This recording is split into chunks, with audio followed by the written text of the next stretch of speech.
Hi guys, காலையில் video போட்டுட்டு அதுக்கு பின்னாடி கொஞ்சம் கொஞ்சம் ரெஸ்ட் எடுத்துகிட்டு அப்படியே வீட்டு வேலையெல்லாம் பார்த்துருக்கேன்.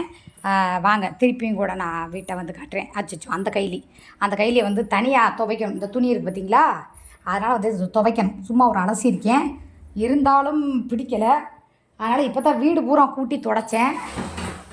காலையில் தண்ணி தான் திறந்து இது பண்ணேன். இங்கே பாருங்கள், பெட்ஷீட்டு ஒரே ஒரு பெட்ஷீட்டு அப்படியே பவுட்ரு போட்டு சூப்பராக கம்மன்னு ஊற வச்சுருக்கேன். அடுத்து இன்னும் கொஞ்சம் அழுக்கு துணி கிடக்குதா, அதை இன்னொரு ரவுண்டில் துவைப்போம். காலையிலே வீடெல்லாம் துடைச்சிட்டேங்க. அவர் போட்ட சட்டை அதையும் எடுத்து துவைக்க போடணும். என்னடா வீடு இப்படி கிடக்குது அப்படின்னு நினைக்காதீங்க. துடைச்சாச்சு சரியா. எல்லாம் மடித்து நீட்டாக எடுத்து வச்சு பார்த்துக்கோங்க. எல்லாம் எடுத்து வச்சிட்டேனா, எடுத்து வச்சுட்டு ஃபுல்லாக நீட்டாக கூட்டியிருக்கேன் பாருங்கள். ஓகே, வீட்டு வேலை கொஞ்சம் இதெல்லாம் ஒதுங்க. எப்போவுமே அழுக்கு துணிலாம் பார்ப்பேன், ஏதாவது இருக்குதான்னு பார்க்கணும். இல்லைனா அப்படி தான் மிஷினுக்குள்ளே போய் காசு எதாவது மாட்டிக்கும், அப்படியே கிடக்கட்டும். அதெல்லாம் ஒரு ரவுண்டு துணி சரியா. இது வந்து இவர் படித்த பேப்பரு, படித்து மேதாவி அடுத்து கலெக்டருக்கு இவர் எக்ஸாம் எழுத போகிறாரு. படித்தாருன்னா எடுத்து பேப்பரை வைக்க மாட்டார். அதனால் அதை தூக்கி இப்படி சைடாக வச்சுருவோம், இப்படி அடுக்கி வச்சுருப்பேன் பாருங்கள். அதுக்கப்புறம் வந்து பார்த்திங்கன்னா இந்த இதை இப்படி வைக்கவே கூடாது. சிகரெட்டு இந்த பப்புக்கு தண்ணி. ஓகே, அடுத்து வந்து கிச்சனை வந்து காட்டுறேன். குப்பை தொட்டி வெளியே கழுவி இருக்குது. இந்த பாருங்கள், பாத்திரம்லாம் கழுவி வச்சுட்டேன். கிச்சனில் எல்லாமே நீட்டாக துடைச்சிட்டேன். இப்போ ஏன் இதை நான் காமிக்கிறேன் அப்படின்னா, இப்போ வந்து நான் குக்கிங் செஞ்சிட்ருக்கேன். இங்கே ஸ்டாண்டு, அதுதான் ஸ்டாண்ட் எடுத்து வந்தேன். ஒரு நிமிஷம் இருங்க. இப்போ வந்து வீட்டு வேலையெல்லாம் முடிச்சுட்டு அப்படியே வந்து சமைக்க போகிறேன் சரியா. சமைக்க போகிறேன்னு எல்லாம் ரெடி பண்ணிட்டேன். இப்போ உங்கள்கிட்ட வந்து நான் சமையல் காட்ட போகிறேன் சரியா. எனக்கு இந்த பேக் அண்ட் ஃப்ரண்ட்டு கேமரா இருக்கிறது வந்து ரொம்ப யூஸாக இருக்குதுங்க. ஏன்னா என்னடா அது, இருங்க வரேன். ரொம்ப யூஸாக இருக்குது. ஏன்னா ரெண்டு சைடுமே வந்து இனிமேல் பின்னாடியும் காமிச்சிக்கலாம், முன்னாடியும் காமிச்சிக்கலாம் சரியா. இப்போ பாருங்கள், அடுத்து வந்து நீங்கள் கிச்சனே பார்த்துக்கலாம். என்னையை பார்க்கணும் அப்படிங்கிறது வந்து அவசியம் இல்லை. கொஞ்சம் கம்மி பண்ணி வச்சுக்கிறேன் சரிங்களா. என்ன தெரியுது அப்படின்னு பாருங்கள். ஐயோ, என்ன தெரிய மாட்டேங்குது. இப்படி காமிக்கிறேன். ரைட், இப்போ கூட தெரியுதுங்க. நான் வந்து அடுத்து என்ன பண்ணியிருக்கேன் அப்படின்னு சொல்லி பார்த்தீங்கன்னா, வேண்டாம் வர பண்ணி போடலாம். வெங்காயம் எல்லாம் இப்போ தான் வாங்கிட்டு வந்தேன். மீனுக்கு வந்து பாருங்கள், மசாலா தடவி ஒரு 5 மீன் அளவாக போதும், ரொம்ப வாங்கக்கூடாதுன்னு சொல்லி கண்டிஷனோடு சொல்லிட்டேன். அதனால் ஒரு 5 மீன் வந்து நான் மசாலா போட்டு அப்படியே பிரட்டி அப்படியே அலங்காப்பில் வச்சுருக்கேன் தெரியுதா. சரி, அதை தூக்கி அப்படியே ஓரமாக வச்சுருவோம். அதுக்கப்புறம் பார்த்தீங்க அப்படின்னா அந்த பாருங்கள், மீன் குழம்புக்கு இது வந்து இந்த மீன் மசாலாலாம் போட்டுட்டு கொஞ்சம் மசாலா இருந்துச்சு. அதுலேயே புளி கரைச்சி, பச்சை மிளகா, கருவேப்பிலை, மல்லித்தலை, குழம்புத்தூள், மல்லித்தூள், காஷ்மீர் அது மிளகாத்தூள் எல்லாம் போட்டு, என்ன காஷ்மீர் மிளகாத்தூள் போடல, ஏன்னா மீனுக்கு கரைச்சேன் இல்லையா, அதுலேயே கொஞ்சம் உரப்பு இருக்கணும். இந்த பாருங்கள், குட்டி மாங்காய், பெரிய மாங்காய் வாங்கலான்னு பார்த்தா 60 ரூபாயா. இந்த மாங்காய் 20 ரூபா நாங்கள், அதனால் வாங்கிட்டு வந்திருக்கேன். இப்போ வந்து பாருங்கள், சூப்பராக அந்த புளி கரைச்சல் பார்த்தாலே அந்த மீன் குழம்போட அந்த இது தெரியும். என்ன தெரியும், அப்போ அந்த குழம்பு எவ்வளோ டேஸ்ட்டாக இருக்கும் அப்படின்ட்டு நான் எல்லாமே கையில் தாங்க கரைப்பேன். இப்போ இதை தான் மீனுக்கு மசாலா போட்டு மீனோட போட்டு பிரட்டி எடுத்துட்டு, அந்த மிச்சம் இருந்த மசாலா அப்படியே புளியை கரைச்சி ஊற்றி அதுலேயே இன்னும் கொஞ்சம் மசாலாலாம் சேர்த்து, கருவேப்பிலை, பச்சை மிளகாலாம் பாருங்கள் 1 2 போட்டு நசுக்கி வச்சுருக்கேனா. ஓகே, இது வந்து சிம்பிளாக வைக்கக்கூடிய மீன் குழம்பு. ஏன்னா அரைச்சி வைக்கலை, ஏன்னா இது வேறு மீன். ஆஹா, உப்பு உரப்பும் புளிப்பும் சுருண்டுன்னு இருக்குது. எங்கே அந்த மீன் இருந்தாங்க. இன்றைக்கி மீன் வந்து அளவாக தான் எடுத்துருக்கேன். இந்த பாருங்கள், ரொம்ப கம்மி, 1/2 கிலோ தான். இது என்னங்க மீன், என்னமோ மீன் சொன்னாங்கங்க, மறந்துட்டேன் சரியா. ஆனால் கழுவி வச்சுருக்கேன். அதனால் இப்போ என்ன பண்ண போகிறேன் அப்படின்னு சொல்லி பார்த்தீங்கன்னா, வெங்காயம் தக்காளியெல்லாம் இதிலே பிழிஞ்சு விட்டேன். இப்போ வந்து ஒரு எங்கே துணி துவைக்க போட்டணும், துவைக்க போட்டேன் சாரி. சரி, அது என்னமோ தெரியல, கிச்சனில் ஒரு குப்பை இருந்தால் கூட எனக்கு பிடிக்கவே மாட்டேங்குது. இதெல்லாம் அப்படியே கொண்டு போய் அங்கே தள்ளிடுவோம், லாஸ்ட்டில் எடுத்துக்குவோம் சரியா. சரி ரைட்டு, இந்த துணி அப்படியே துவைக்க போட்டுருவோம். இந்த மீன் வந்து இருக்கட்டும். இன்னொரு கைப்பிடி துணி, இந்த பாருங்க, கைப்பிடி துணி கூட துவைச்சி கம்போர்ட் போட்டு தான், சாரி ரொம்ப கருப்பாக இருக்கேன்.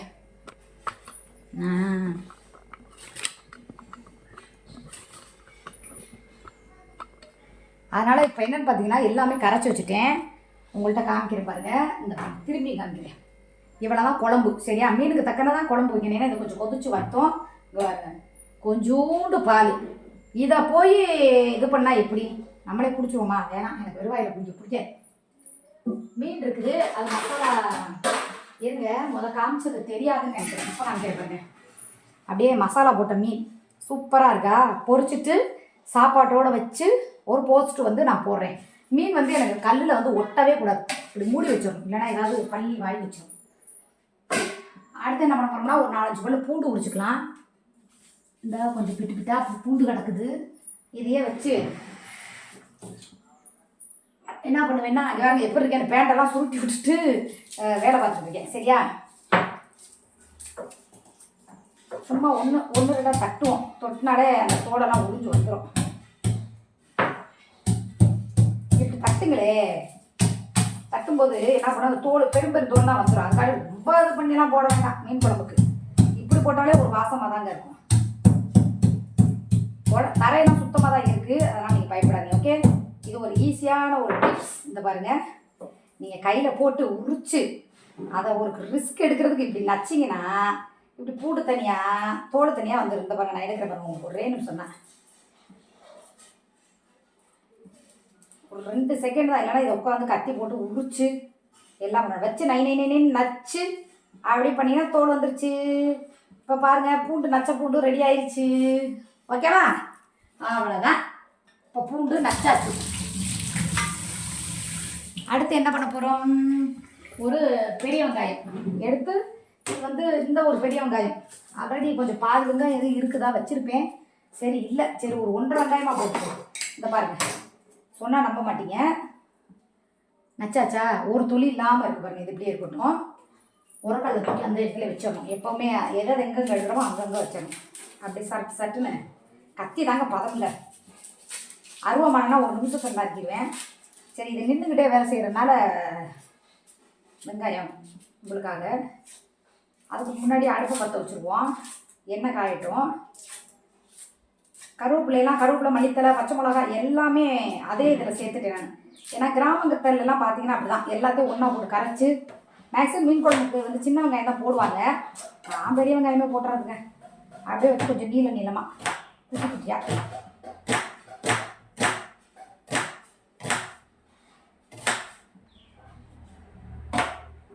அப்படி நீளமாக ஒரு வெங்காயம் கூட போதும். குழம்பு மீன் கம்மி தானே, 1/2 கிலோ மீன் தான். 200 ரூபா 300 ரூபா அவ்வளோதான். அதுக்கு மேலே நான் வேணாம். பச்சை மிளகாயும் போட்டுட்டேன். இப்போ இந்த வேஸ்ட்டை தனியாக எடுத்துக்குவோம். எப்படி கடகடன்னு சமைக்கிறாங்கன்னு சொல்லி சிம்பாலிக்காக சொல்கிறேன். அதான், வேறு ஒன்றும் இல்லை. இப்போ வடைச்சட்டி பாத்திரம் கழுவி வச்சுருக்கேன். இருங்க வரேன்.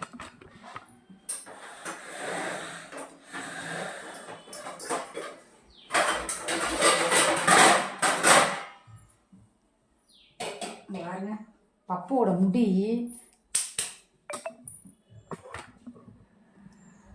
தெரியுதா? தெரியுது, கொஞ்சம் இதாக தெரியுது. சரி, ஓகே. இப்போ அடுப்பு பற்ற வச்சுக்கலாம். பூண்டு எடுத்து இந்த ட்ரேலே வச்சுக்கலாம். அப்படி சச்சா கரெக்டாக வெங்காயம் மாங்காய் இருக்கணுங்க. அப்புறம் இஞ்சி 10 ரூபாய்க்கு. சரியா? எப்போவுமே இஞ்சி இருக்கும்.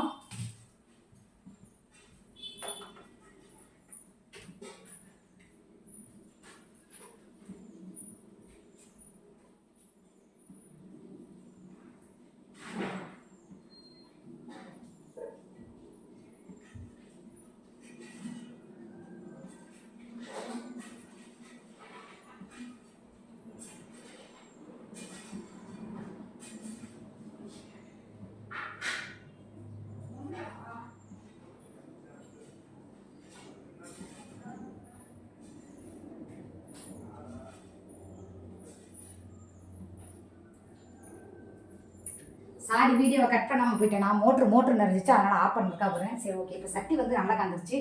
நேற்று இதில் இருந்தது வடகம் பொரிச்ச எண்ணெய், அதுவே கொஞ்சம் இருக்குது. இருக்கட்டும், இது ஏதாவது பொரிக்க அந்த மாதிரி இருக்காது ஆகும். ஓகே, போதும். ஒரு சட்டியில் தண்ணி இந்த மாதிரி தான் சவுண்டு வரும். நீங்கள் ஒன்றும் பயப்படாதீங்க. சரியா?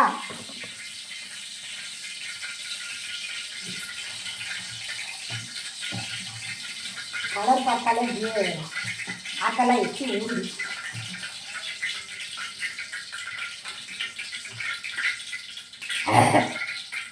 போதும், இதுக்கு மேலே காரம் போடக்கூடாது. ஆல்ரெடி மஞ்சள் சில கருவேப்பிலை எல்லாம் சேர்த்து ஒரு கவர் வச்சுருப்பேன். அதே நான் அழுகிற மாதிரி இருக்குது. அதிகம் ஒரு மாதிரியாக இருக்குது. அவிஞ்சு போச்சுங்க, அவிஞ்சு போச்சு. சரி ரைட்டு. இப்போ வந்து எண்ணெய் நல்லா காஞ்சிருச்சு. இது பெரிய வேலையெல்லாம் கிடையாது. என்னமோ மீன் குழம்பு வைக்கிறதுலாம் என்ன கம்பம் சுற்றுற வேலையாங்க பாருங்க. சும்மா கையில் 2 வெந்தயம், அப்படியே ஒரு 1/2 டீஸ்பூன் சோம்பு, வேறு எதுவுமே போடாதீங்க. அடுத்து பூண்டு,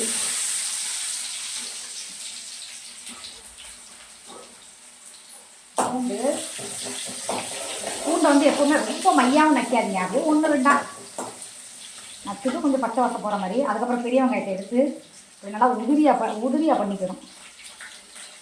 ஏன்னா நறுக்கிறப்ப கொஞ்சம் அந்த முனையெல்லாம் நறுக்காது, அதை பெரிய பெருசாக நிற்கும். அதனால் கொஞ்சம் உருக்க மாதிரி போட்டுக்காங்க இந்த ஈரங்க காய். இந்த பாருங்க, சரிங்களா? இப்போ என்ன பண்ணணும், கொஞ்சம் நல்லா கொஞ்சம் ஓரளவு வதங்கினா போதும். அது ரொம்ப வதங்கணும் அப்படின்னு ஒன்றும் அவசியம் இல்லை. இதை எடுத்து கீழே வச்சுக்குவோம். அடுத்து மாங்காய் கழுவிக்கலாம்.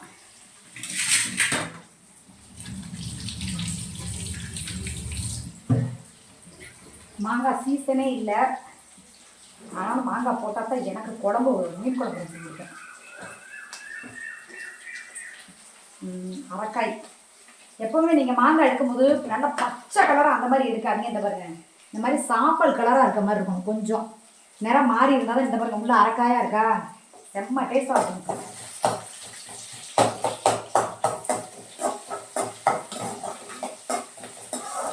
இல்லை ஓரளவு கொஞ்சம் வதங்க விட்டாங்க, ரொம்ப போட்டு பொன்னிறம் வதங்கி வரணும் அதெல்லாம் இல்லை. பச்சை வாசம் போனவெல்லாம்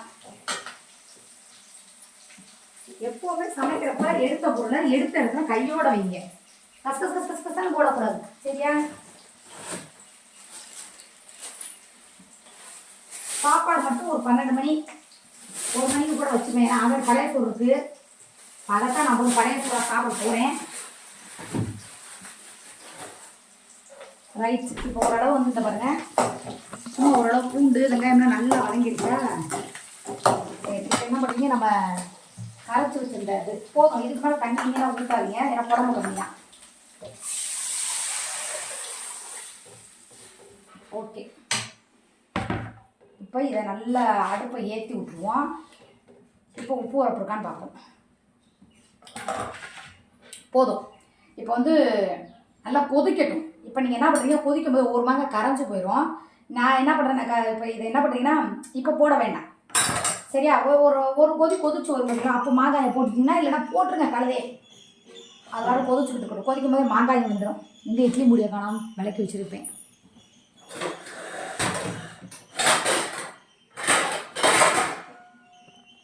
நல்லா வந்து இதாகிடுச்சு.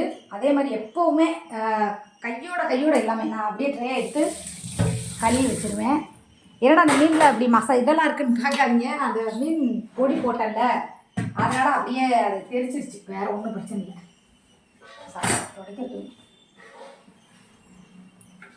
இந்த இது மாதிரி வச்சுக்குவேன் எப்போவுமே ஒரு ட்ரை.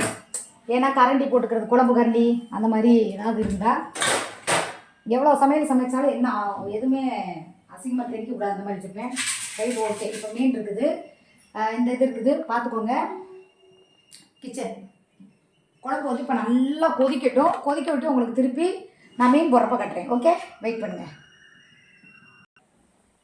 ஹாய் மக்களே, பாருங்கள் மீன் குழம்பு வந்து நல்லா கொதிச்சிருச்சு. ஒரு 5 நிமிஷம் 10 நிமிஷம் நல்லா கொதிக்க விட்டிங்கன்னா போதும். உங்களுக்கு குழம்பு எந்த அளவுக்கு தேவையோ அந்தளவுக்கு கொதிக்க விட்டிங்கன்னா போதும். இப்போ பாருங்கள், ஓரளவுக்கு நல்லா கெட்டியாக வந்துடுச்சு. ரொம்ப தண்ணியாகவும் இல்லாமல், இந்த பாருங்கள் ரொம்ப கெட்டியாகவும் இல்லாமல். இப்போ இது வந்து உப்பு உரப்பெல்லாம் இருக்கான்னு சொல்லி நக்கி காமிக்கிறேன்.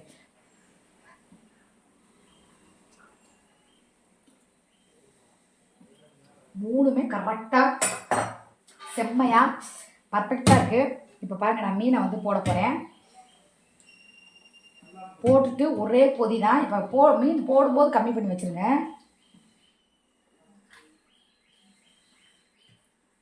அக்கா எவ்வளோ அழகாக மீனை போடுறேன்னு பாருங்கள்.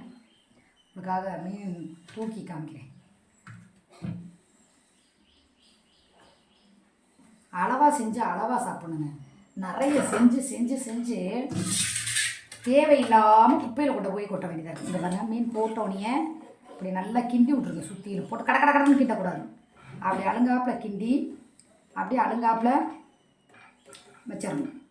சரியா? இப்போ மாங்காய் எல்லாம் ஒன்றா இருக்கா? இதை என்ன பண்ணுறீங்க அப்படின்னா, லைட்டாக வந்து அடுப்பை ஏற்றி வச்சுருங்க.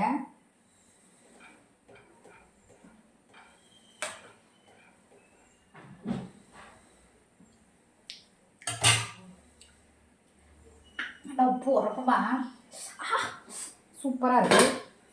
அப்படியே மூடி வச்சு 5 நிமிஷம் அப்படியே அடுப்புக்கிட்டே நான் நிற்பேன்.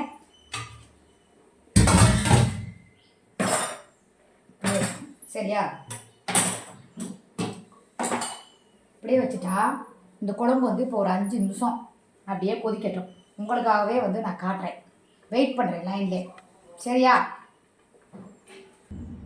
பாருங்கள், மீன் போட்டு நான் அடுப்பை கம்மி பண்ணி வச்சு தான் ஒரு 2 நிமிஷம் அப்படியே கொதிக்க விட்டுருக்கேன். மெதுவாக கொதிக்குதா? இதே மாதிரி ஒரு 2 நிமிஷம். இப்போ ஆல்ரெடி மீன் வெந்துடும். ஏன்னா இந்த ரொம்ப கொதிக்க விட்டிங்கன்னா மீன் வந்து கொடன்னு இதாகி போயிடும். சரியா? ஒரு 2 வாட்டி இப்படி அலங்காப்பில் கிண்டி விடுங்க. மாங்காவும் கூட எப்படி இருக்குது, ஓரளவு வெந்துருச்சு. ரொம்ப வெந்து குலையாமல் திருப்பி ஒரு வாட்டி டேஸ்ட் பார்ப்பேன், ஓயாமல் பார்ப்பேன். குழம்பு சும்மா தேன் மாதிரி இருக்குது. உப்பு, உரப்பு, புளிப்பு 3மே இருக்குது. இங்கே பாருங்கள், இப்போ நல்லா கொதிக்க விட்டுட்டேன். சூப்பராக கொதிக்குது பாருங்கள். எப்படி இருக்குன்னு பாருங்கள். மீனை தூக்கி காமிக்கிறேன். இங்கே பாருங்கள். ஓகே, போதும். இதுக்கு மேலே வந்து கொதிக்க விடக்கூடாது. அப்படியே ஆஃப் பண்ணிட்டோம்னா அந்த சூட்லேயே மீன் வந்து இன்னும் கொஞ்சம் வெந்துடும். அவ்வளவுதான். இப்போது மீன் குழம்பு ரெடி ஆகிடுச்சு. அதுக்கடுத்து மீன் பொரிக்கிறது வந்து பொரிக்கிறப்ப வேணால் நான் உங்களுக்கு அதை எடுத்து சால்சா போடுறேன். ஏன்னா எனக்கு வீடியோலாம் சேர்க்க தெரியாது. அதனால் இன்றைக்கி நான் எப்படி சீக்கிரமாக வீட்டு வேலை செஞ்சேன் அப்படிங்கிறத உங்களுக்கு லைவாக காட்டுறேன். நாளைக்கு என்ன சமைக்கிறேன் அப்படிங்கிறத இதே மாதிரி லைவாக உங்களுக்கு வீடியோ போட்டு காட்டுறேன். ஓகே, பாய் மக்களே, பாய். உங்களுக்கு ஏதாவது சமைக்கணும்னு சொன்னால் கமெண்டில் வந்து அக்கா நாளைக்கு இது சமைச்சு காட்டுங்க எங்களுக்கு அப்படின்னு சொல்லி கமெண்ட் பண்ணுங்கள். முக்கியமாக உங்கள் பேரை போடுங்க. நீங்கள் எந்த ஊர்லேருந்து இந்த வீடியோ பார்க்குறீங்க அப்படிங்கிறதையும் நீங்கள் சொல்லுங்கள். கண்டிப்பாக நீங்கள் என்ன சமைக்க சொல்கிறீங்களோ அதை நான் சமைச்சு உங்களுக்கு வீடியோவை எடுத்துக்கிறேன். ஓகே, பாய்.